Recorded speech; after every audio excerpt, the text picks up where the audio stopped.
It is Ryan Seacrest here. There was a recent social media trend which consisted of flying on a plane with no music, no movies, no entertainment. But a better trend would be going to ChumbaCasino.com. It's like having a mini social casino in your pocket. Chumba Casino has over 100 online casino-style games, all absolutely free. It's the most fun you can have online and on a plane. So grab your free welcome bonus now at ChumbaCasino.com. Sponsored by Chumba Casino. No purchase necessary. VGW Group. Void where prohibited by law. 21 plus. Terms and conditions apply. How often have you had a sudden impulse to speak to a stranger, to quit your job, or to board a train, destination unknown? That's what Kirk Holland did. And because it could easily happen to you, let me tell you his story. Kirk was a young, romantic sort of a chap, and he lived in a little town called Ainsville. He had a bookshop there, on the square.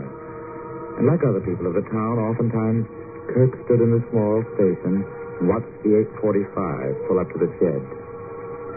His life was a quiet life until that night. It was raining, and Kirk stood under the train shed.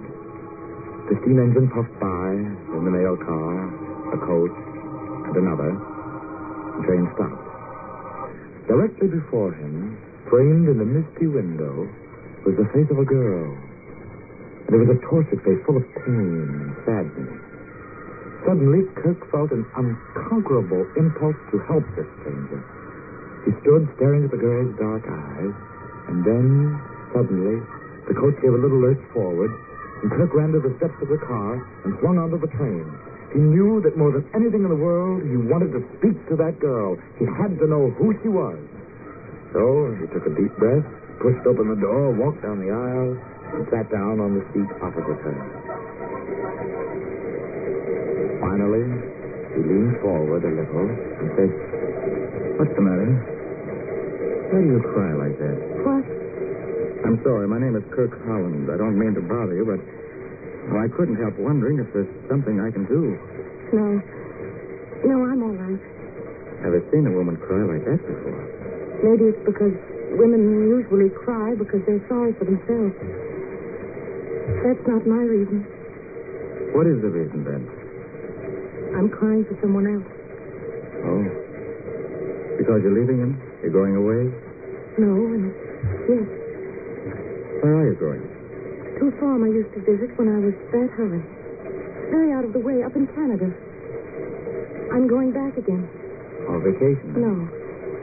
No, I'm going there to stay. Forever. But I'm glad you spoke to me. Made everything easier. You smile a little, then. Oh, I had a thought. What? Oh, it's nothing. Tell me what. Well, I was thinking, suppose somehow in the next few minutes there'd be an accident. The train off the track, a mass of steaming, mangled coaches. And suppose I were to be killed. Well, why do you think of that? Well, it might happen. It might easily.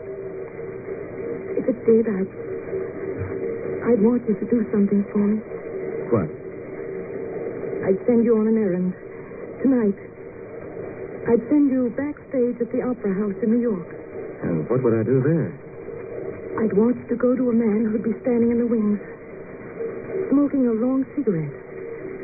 A little gray-haired man named Lawrence Lane, my singing teacher. And what would I say? You'd say, I was with Iris Martin when she died. She said to tell you she was sorry for what happened. But the thing she did was all she could do to keep you from bringing unhappiness. Go on. I'd want you to take Lawrence Lane by the arm and lead him to some place where it was quiet and stay with him for a little while because he'd need somebody. And after that? That's all. There's no after that. I can't help it. I'm sorry. Thank you for listening. Oh, train's slowing down. Where are we? Clarkston. Clarkston? Well, what's the matter? Nothing. Will you save my seat for me? Of course. My eyes are so red and ugly. You've been very kind. Goodbye, Mr. Holland. You're listening to The Haunting Hour on the Golden Age of Radio Theater. Now, back to The Haunting Hour. She took up her polo coat and purse and walked away. Kirk watched her slim body move down the aisle. A feeling of loss fell over him. Why had she said goodbye like that? He waited, his heart thumping fast inside him, his breathing short and quick. Something was the matter.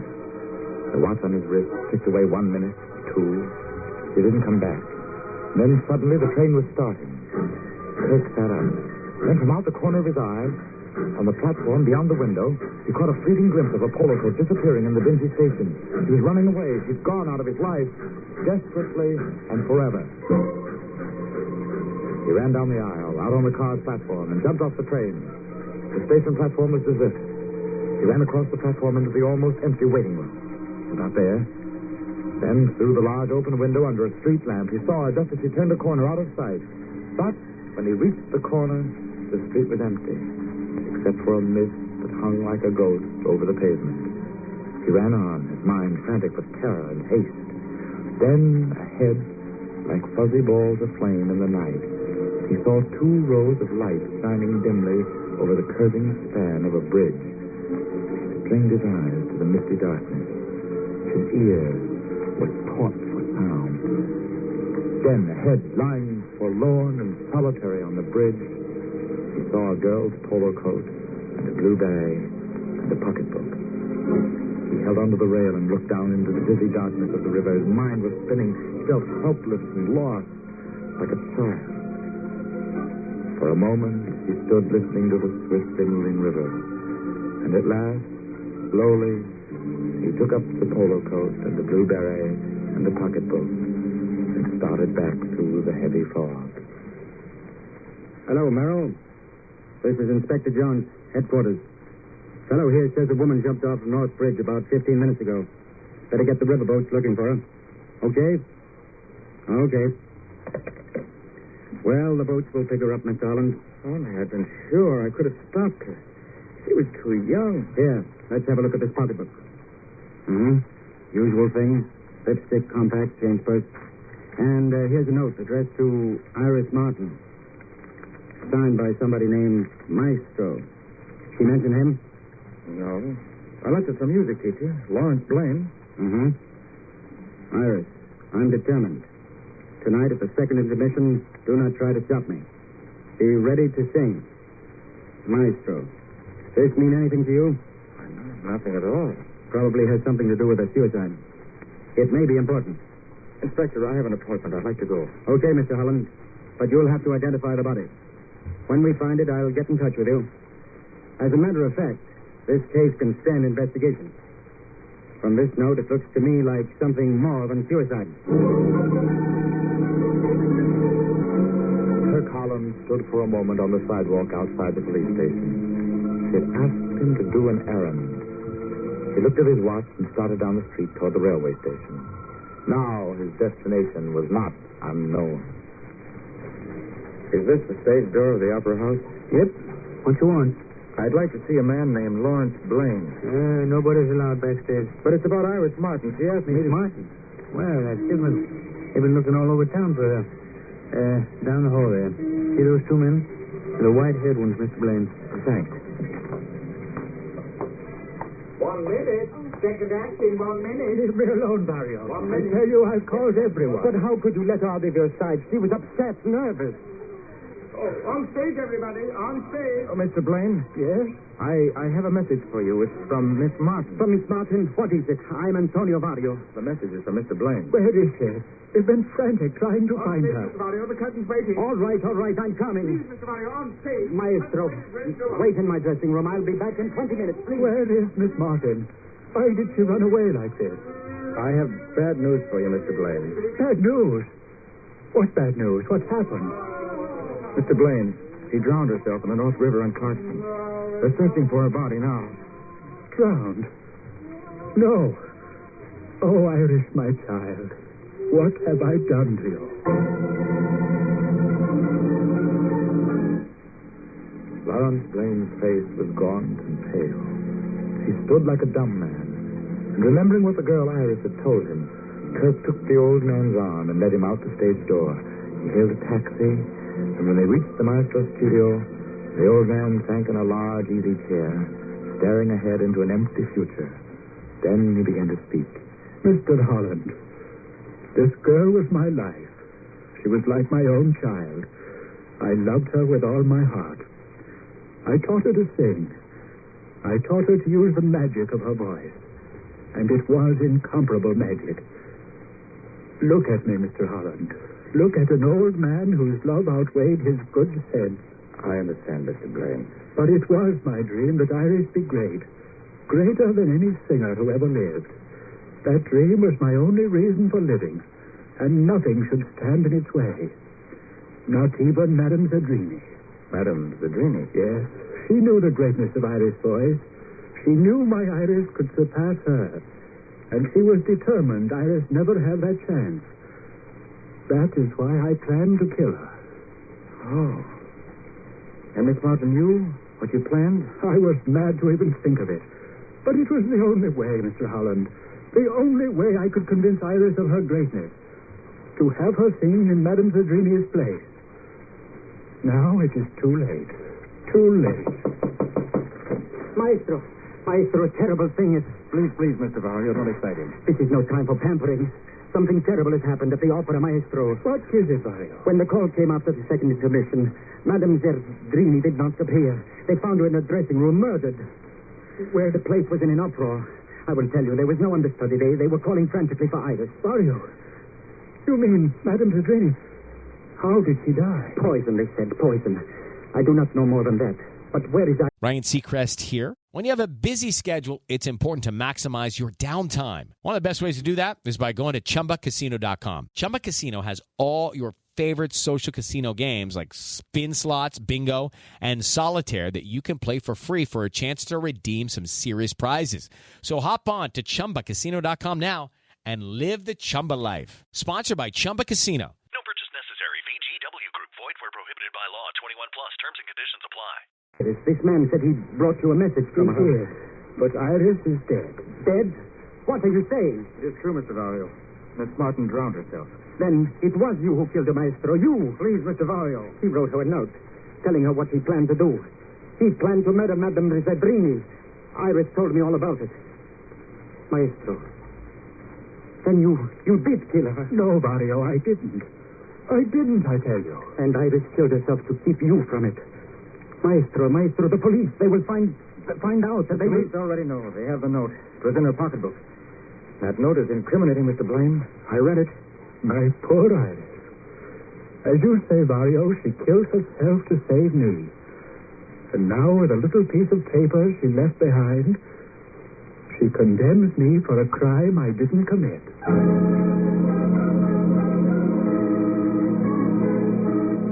We'll return to Destination Unknown on The Haunting Hour from the Golden Age of Radio Theater in just a moment. Once again, The Haunting Hour. One night, Kirk Holland obeyed his impulse to talk to a girl he saw crying in the window of the night train from New York. Her name was Iris Martin. When she left the train, Kirk followed to discover she had drowned herself in the North River. Kirk went to New York to tell Lawrence Blaine, the girl's singing teacher, of Iris Martin's suicide. Later, in Blaine's studio, Antonio Vario, an opera star, appeared to say that Madame Zadrini had been murdered. Because of an incriminating note written by Blaine indicating he would kill Madame Zadrini so Iris might sing in her stead, a note the police found in the pocketbook of Iris Martin, Lawrence Blaine was arrested for the murder of Madame Zadrini. Kirk Holland went back to Amesville. During the following weeks, he walked the shaded streets of the town, and in his mind flashed images of Iris Martin. Sometimes in his sleep, he awoke calling the dead girl's name. When Lawrence Blaine was brought to trial, he testified for the aging man and listened as the district attorney said, Ladies and gentlemen of the jury, I ask you to consider the evidence. You have heard the analysis. Arsenic in Anna Zadrini's body and in the dregs of her teacup. Tea that she drank during the second intermission in her dressing room. Consider, then, that this murderer was a man of shrewd intelligence. Do not be deceived by the absurd plea of the defense that because Iris Martin was dead, Lawrence Blaine had no motive for murder. Remember, this fiendish little man was sick with hatred for Anna Zadrini. That's the reason he stole into her dressing room in the afternoon of that black day and placed the poison in those tea bags. Ladies and gentlemen, I demand the maximum penalty for Lawrence Blaine. Murder in the first degree. Before I pass sentence on you, Lawrence Blaine, have you anything to say to the court? Nothing, Your Honor. Then it is my duty as judge of this high court of justice to sentence you, Lawrence Blaine, to die in the electric chair on the last day of October. So Lawrence Blaine was sentenced to die. That afternoon in the city prison, Kirk Holland stepped into the dark cell to find Antonio Vario talking to the condemned man. Good afternoon, Vario. Hello, Mr. Blaine. Mr. Holland, what can we do? There must be something we can do for him. There is nothing, Vario. And what does it matter now? What does it matter? Have they found a body, Mr. Holland? You've kept in touch with the police in Clarkston. They found no trace of it, Vario. Then we must get lawyers for you, Maestro. Good lawyers who will appeal to the governor. Yes, there's still a chance. It doesn't matter, I tell you. What reason do I have to live now? I'm an old man. My time has come. And Iris is dead. Without Iris, there is no reason to live. I know, Maestro. I know. There is something I've never told you. What, Vario? I loved her, too. I had asked her to marry me a day or two before she died. You, Vario? Yes. I would have done anything for her. Anything. In the week that followed, the governor refused a reprieve for Lawrence Blaine. Kirk went back to Amesville. The weeks passed. Finally, the day came when Lawrence Blaine was to die. Kirk left his bookshop that night and walked the wide streets of the little town. With every step, he walked deeper into the shadowy presence of Iris. She was everywhere. And she was not dead, but she was alive in his mind. There was the tilt of her head, a small, round face, a sad smile. Now and then he was sure he saw her. Iris just turning a corner ahead. Iris standing alone under the glow of the street lamp. But it was only the ghost of a memory he loved. It was this memory and his desire to be close to where she had been that led him to the station that evening. A winter's cold rain had begun to fall, and through it, out of the darkness, came the black engine, out of a cloud of white steam, moving slowly past the shed. The mail car, a coach, and another. Kirk felt his body tingle. Then, directly before him, framed in the misty window, Iris! He bounded under the car, pushed open the door, and stood transfixed in the aisle as she half rose from her seat with a little cry. Mr. Holland. Iris Martin, it's you. All the way I've been hoping, wishing for you. And you came. I can't believe it. Where have you been? We thought you were dead. I know. I was in Canada, miles away from anything. I didn't know what happened till yesterday. I saw a newspaper in the village store. And you know Mr. Blaine has been convicted of murder. And he's innocent. I know he is. Come with me to help him, Mr. Holland. Oh, you couldn't keep me away. I've got to save him. There's something I know that may save him. Oh, please help me again. I will, Iris. You see, I thought if everyone believed me dead, it was the only way I could think of to keep him from killing her. He was doing it for me, and I couldn't stop him. I know. He told me. Oh, can you ever forgive me, Mr. Holland? That night on the train, when you spoke to me, I needed somebody to send back to New York to tell the maestro I was dead before you could commit this crime. So I used you. I thank you now for what you did. Nothing matters except that you're alive. Oh, take me to somebody in authority, to the district attorney. You see, I know who murdered Madame Zadrini, and there's only one way to prove it.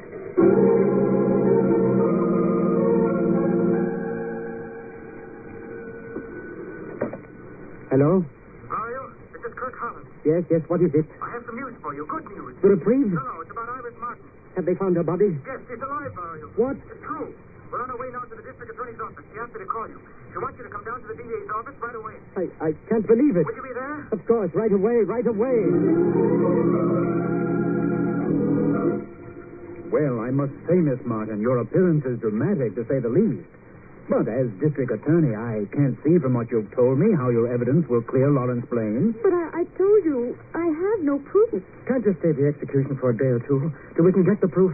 Well, it's very irregular. But with Vario's help and a little time, I'm sure I can prove the maestro innocent. Oh, please, he'll be here any minute. Give us the chance. If you'd tell me what you have in mind, Miss Martin, maybe the governor would intervene, but... Well, frankly, I couldn't call him with the scanty information you've given me. Why, you were miles away when the murder was done. Was I? How do you know I was? Iris, this is magnificent. I can't believe it. I'm glad to hear, Vario. My dear, what can I say? I missed you more than you'll ever know. Thank you, Vario. Why did you do this to us? Why? I'll explain to you later. Right now, Vario, we've got to do everything we can to save the maestro. We have to tell the truth. What truth? Vario here will back me up when I tell you that at rehearsal on the afternoon of the day Madame Zadrini was murdered, she used the last of her imported tea. Iris, is that right, Mr. Vario? Yes, that is right. Vario was standing with me when Madame Zadrini asked me to lend her a few bags of tea from my dressing room. That's true, isn't it, Vario? Iris, what are you... Yes, that is true. So you see, the tea that murdered Madame Zadrini was tea she borrowed from me. Iris, you mean that... No, she doesn't mean that. Iris, what are you saying? Lawrence Blaine did not commit the murder. Vario's trying to protect me, but he knows quite well that I poisoned the tea bags. I killed Madame Zadrini. Iris, but that's not true. She's only saying that because Vario loves me. He'd do anything to keep you from knowing. He'd let the maestro die to save me. Is what she says true, Mr. Vario? I don't know. Iris, what have you done? The only thing I could do, Vario. To save the maestro's life. But it doesn't make sense. Will you sign this confession, Miss Martin? Yes. Yes, I'll sign anything. Only call the prison before it's too late. Iris, tell them the truth. I have told them. No, she's lied. She did not do it. It was I who killed Madame Zadrini. I did it for you, Iris, because I've loved you for a long time. But it was the maestro who kept you from me. He was so cautious of where you went, whom you knew. And then, when I discovered he himself was planning to kill Madame Zadrini, when he had written such an incriminating note, I took over to make sure he would be convicted. I was planning to tell the police about the note. But when they found it in your purse, and when you yourself were supposedly dead, You've said enough, Ariel. You've almost allowed an innocent man to die for your own crime. Hello, this is the district attorney. Get me the governor's mansion and hurry. And tell Patrolman Hicks to bring a police car to the front door. He's to take a Miss Martin and a Mr. Holland to Southgate Prison. Lawrence Blaine is a free man. How did you know it was Vario who killed her? Well, I didn't for certain, but I knew Madame Zadrini had borrowed some tea from him. I heard her asking for it. Well, it's over now. Now everything will be just as the maestro wanted it. You will sing. You'll be a great star. No, kid. No, because I don't want to be. I've never wanted to be, really. Then what will you do? I don't know. That'll come later. Iris, the first night I saw you in the window of the train, I had a sudden impulse to know you. That's why I climbed aboard. You hadn't come back, I'd have spent the rest of my life in love with you. With a ghost? With a brief memory. Now I have another impulse. Maybe to take you in my arms. Maybe to kiss you. And you always obey your impulses? From now on, I do.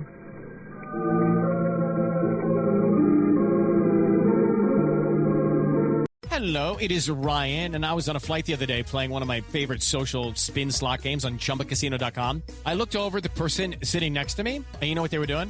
They were also playing Chumba Casino. Everybody's loving having fun with it. Chumba Casino is home to hundreds of casino-style games that you can play for free anytime, anywhere. So sign up now at ChumbaCasino.com to claim your free welcome bonus. That's ChumbaCasino.com and live the Chumba life. Sponsored by Chumba Casino. No purchase necessary. VGW Group. Void where prohibited by law. 21 plus. Terms and conditions apply.